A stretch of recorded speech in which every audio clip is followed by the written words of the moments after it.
Let's continue on then. The next part of our material for today are these various prayers for the bardos. And so we're going to go through those. There are 4 different ones in this particular collection. And these come from Karma Lingpa, who is the same source as the Liberation by Hearing.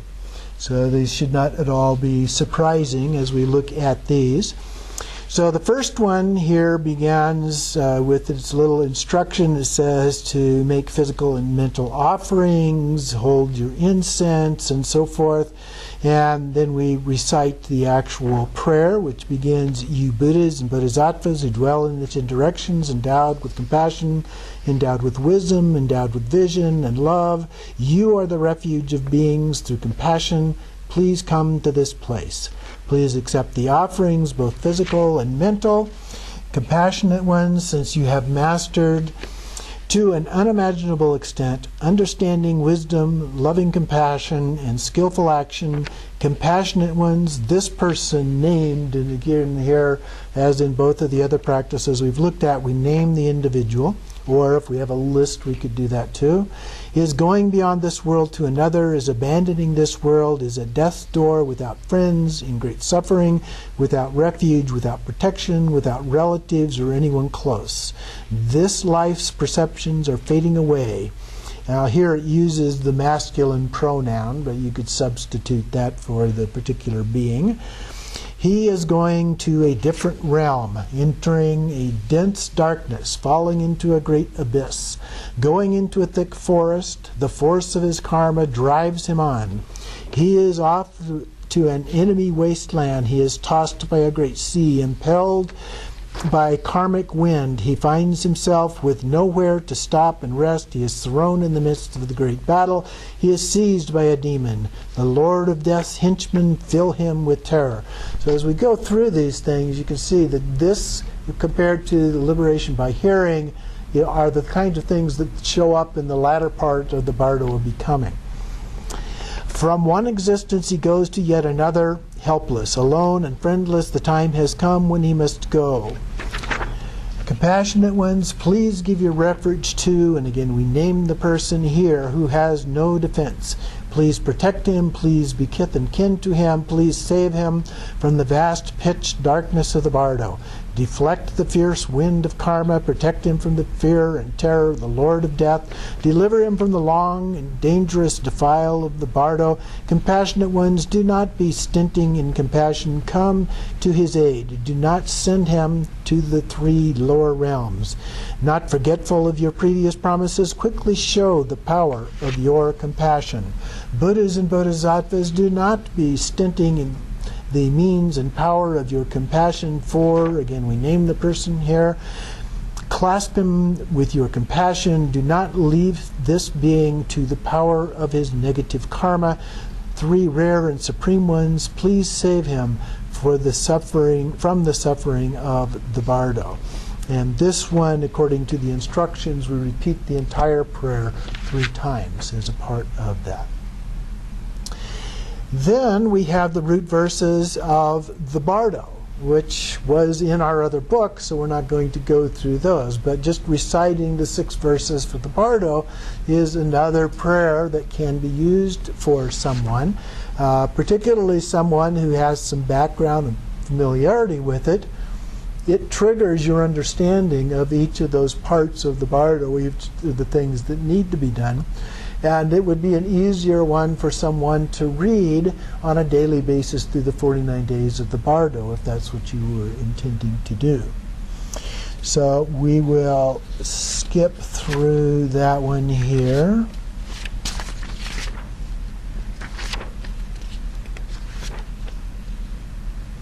The next one starts at the bottom of page 12 in this collection, if you're following along there.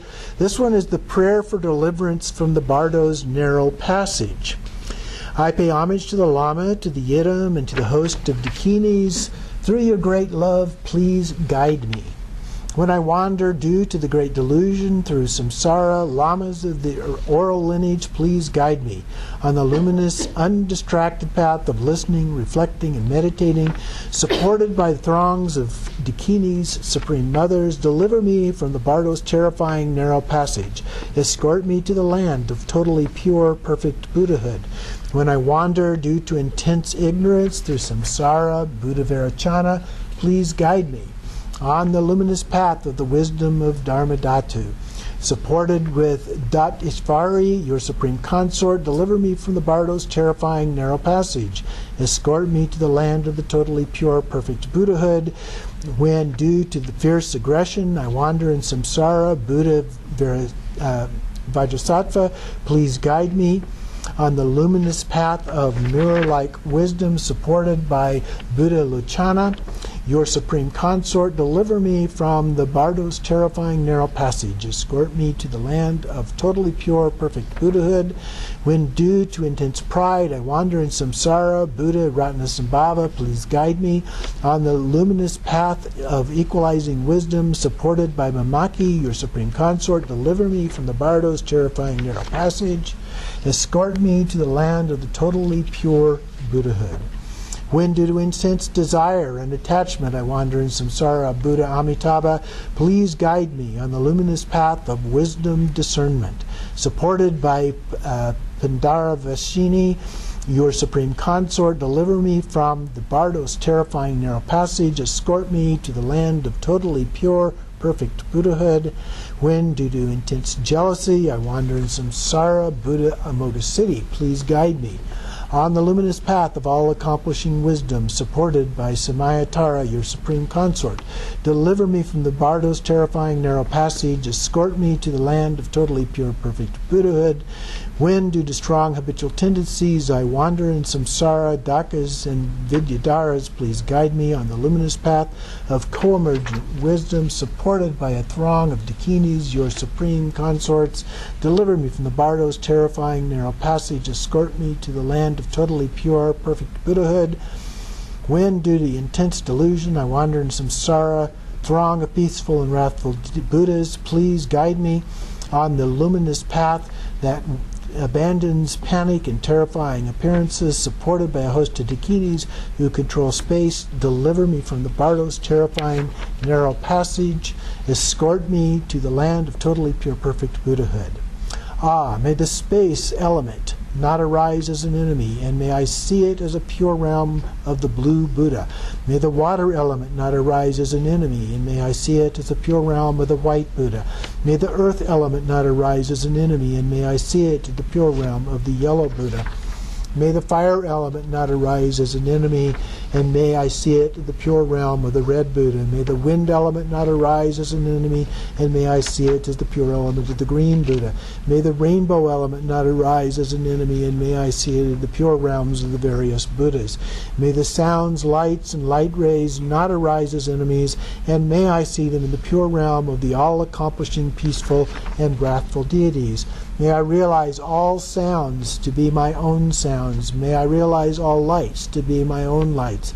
May I realize all rays to be my own rays. May I recognize the bardo to be my own appearance. And may I actualize it as the pure realm of the three kayas. Now in this one, it uses the pronoun my, or referencing myself, me, and so forth. And so if you're doing this for someone else, of course you need to flip that around and do it for you, or for the name of the person, or whatever may be appropriate in that particular case. This one has a lot of similarity with the previous one. It has some similarity with other parts of the bardo, liberation by hearing. And so you can see that there's kind of a pattern in these things that can be useful, particularly either for someone who has less of a background, or conversely somebody who has more of a background. In either case, it may be one that could be more appropriate for a person in that condition. The next one is the bardo prayer that protects from fear in the bardos. And remember, we talked a great deal about fear before, and how the fear itself can cause us to then run away from and fall into the next part of the bardo instead of becoming liberated in an earlier part. When this life of mine, and again you would need to flip that around and reciting this for someone else. When this life of mine falls apart, recent time does not vanish from this world. When I wander alone in the bardo, may the victorious, peaceful, and wrathful deities show the power of their compassion and so dispel the darkness of ignorance. When parted from friends I love, I wander alone, and the empty reflections of my own perceptions arise.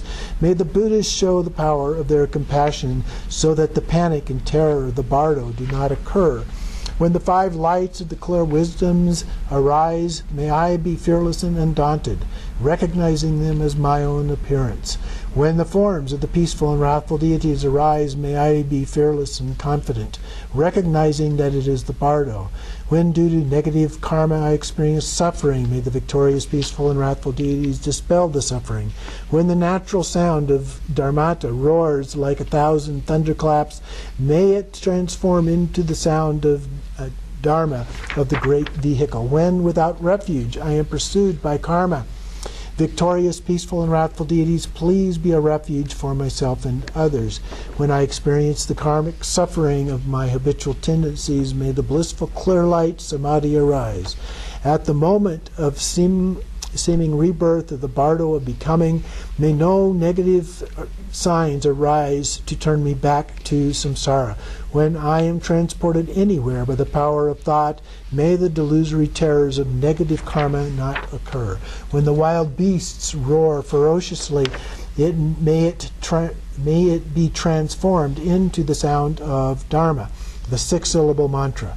When I am driven by snow, rain, wind, and darkness, may I obtain the divine eye of clear wisdom. May the different kinds of beings in the bardo with their various experiences be without jealousy and be born in the higher realms. When extreme negative emotions cause hunger and thirst, may the suffering of hunger, thirst, heat, and cold not occur.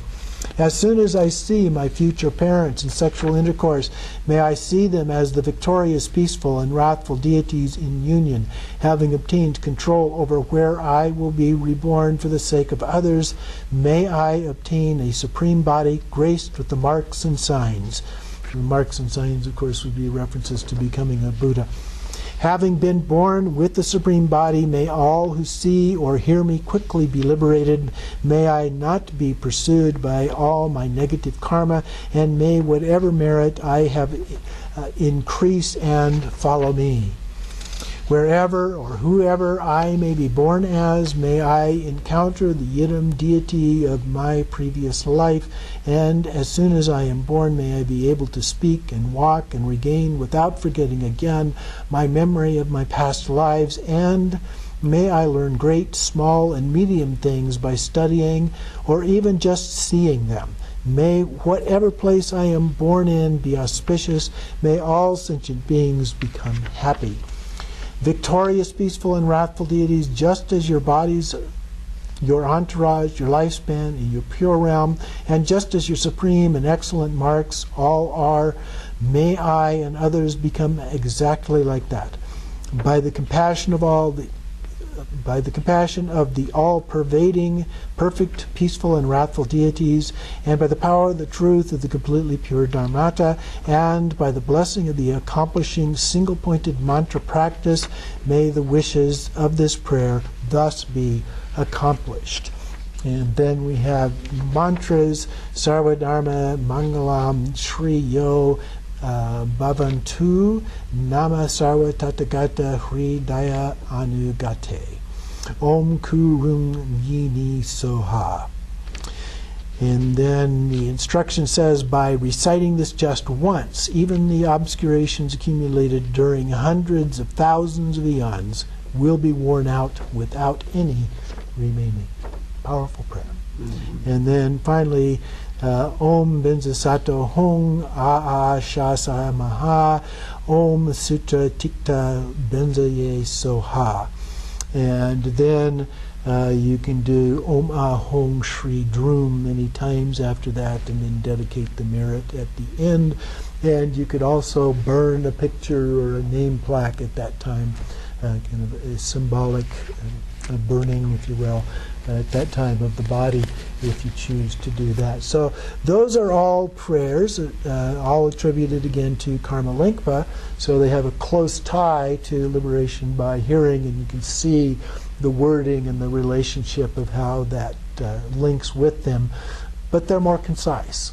And so for that reason, I think that they may be more appropriate in certain circumstances than they might be in others. As you recall, when we were really looking in detail at liberation by hearing, there were brief comments here and there that these were for people who had not practiced, or people who had broken their vows, or other kinds of things like that. And so the first part of it, of course, is very clearly for those who are well accomplished with their practices of understanding clear light and those kinds of things. But very quickly beyond that, it falls down to what they oftentimes refer to as lesser beings because of the lack of practice or poor quality of the practice and so forth. Whereas these have a more generic applicability, I would say, as a part of that. So these are some more things that you have available, additional tools in your toolbox to use either for yourself, reading them as they're laid out there where the focus is on the one reading, or turning them around. I've actually circled all the words that need to be turned around for use when I do these for other people, so that I catch them in time to make the corrections as I move through that. But I think they're all very helpful in the same regard as liberation by hearing, so I offer these as alternatives to that, or even could be additions to that if you so choose to do that.